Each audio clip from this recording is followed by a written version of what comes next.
you today? Hi, I'm good. How are you? Good. Hey, do you want to have a look through these binoculars? I bet you can see some sea otters out there. Yeah, sure. Sea otters. I love sea otters. Yeah, pretty amazing animals. Oh, it must be nude. Oh my gosh, look, they're right there. They're so cute. Oh my gosh, I want to hold one. Well, what's most important to understand about sea otters is that they are endangered, and we have a responsibility to protect them and the habitats that they live in. Well, what's wrong with the sea otters? Are they sick? Well, they're in need of protection. So what that means is that they face an uncertain future due to the effects of climate change.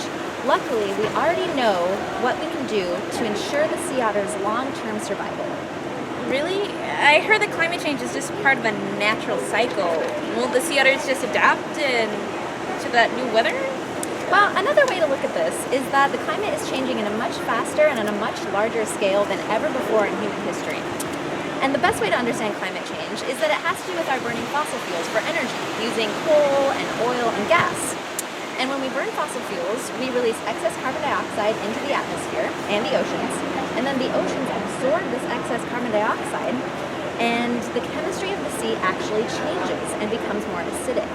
And this is also known as ocean acidification, and this is something called osteoporosis of the sea. Okay, that makes sense, but what does that have to do with sea otters? That's a great question. This osteoporosis of the sea prevents animals at the bottom of the food chain from building and maintaining the protective shells that they need to survive. Without these strong, healthy shells, these animals' populations begin to dwindle. And because sea otters depend on these shelled animals for food, such as crabs and urchins, they actually run out of food. Oh my gosh. Okay, but how can I do anything to stop that? You know, I already tried to protect the environment by riding my bike and recycling, so I don't know what more I can do. The key here is that when we work together to reduce our carbon dioxide emissions, we can all protect sea otters from the effects of climate change. The good news is we already know how to reduce our reliance on fossil fuels. For example, here in California, our government has set goals to harness 50%, half of our energy from renewable resources by 2030. Renewable energy sources are things like solar panels and wind turbines. Oh yeah, ever since moving to California, I see those solar panels everywhere. Definitely. Solar panels are really becoming more commonplace, especially in a community setting. PG&E, the power company, is now offering customers the chance to buy into enormous solar farms all across California. Really? Yeah. Plus, I heard that you said that you ride your bike to work. You seem really passionate about cycling. Have you considered getting your workplace involved in your city's alternative transportation initiatives? I haven't thought about it, but I'd be really interested in a program like that.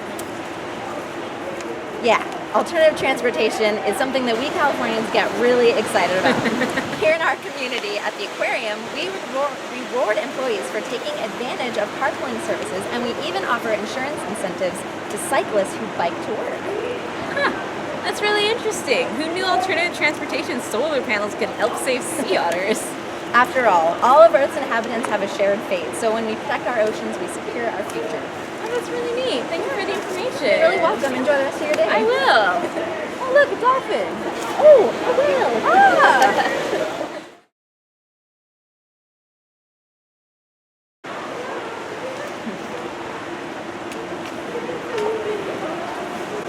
You have my script. Oh, I do?